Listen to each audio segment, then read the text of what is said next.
હવામાન વિભાગના એટલે કે હવામાન નિષ્ણાતો દ્વારા જે મહત્વની વાત કરવામાં આવી છે એ છે વાવાઝોડું આવી શકે છે।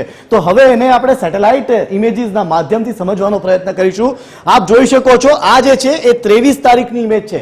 23 તારીખે મેં આપને અગાઉ પણ જણાવ્યું કે 23 તારીખથી ભારે વરસાદ વરસશે। હવે એનું કારણ આપને સમજાશે। અહીં આપ જોઈ શકો છો 23 ત્યારબાદ આ 24 તારીખ સુધીમાં અહીં એક ચક્રવાતનું સ્વરૂપ ધારણ કરી શકે છે અને એ જોઈ શકાય છે કે કઈ રીતે હવાનું દબાણ વધે છે અને સેન્ટરમાં એ હવા જઈ રહી છે અને એ 23 બાદ 24 બાદ 25 અને 26 27 તારીખ સુધીમાં આ જે ચક્રવાત જે બની રહ્યું છે, જે વાવાઝોડું બની રહ્યું છે, જેને સખતી નામ પણ આપવામાં આવ્યું છે શ્રીલંકા દ્વારા, તો એ વાવાઝોડાની આ અસર જોવા મળશે ગુજરાતના દરિયાઈ કાંઠા વિસ્તારો ઉપર। અને ત્યાં જે રીતે મલાલ પટેલ દ્વારા કહેવામાં આવ્યું કે આશરે 50 થી 100 કિલોમીટર સુધી એટલે કે 50 60 70 80 90 અને 100 કિલોમીટર સુધીની ઝડપે પવન પણ ફૂંકાઈ શકે છે। એટલે કે એક વાવાઝોડું કે જે અરબ સાગરમાં તૈયાર થઈ રહ્યું છે એની પણ હવે તૈયારી ગુજરાતે કરવી પડશે। ખાસ કરીને કાંઠા વિસ્તાર જે છે ગુજરાતનો આખો જે કાંઠા વિસ્તારના જે જિલ્લાઓ છે એ તમામ વિસ્તારોમાં એ વાવાઝોડાની અસર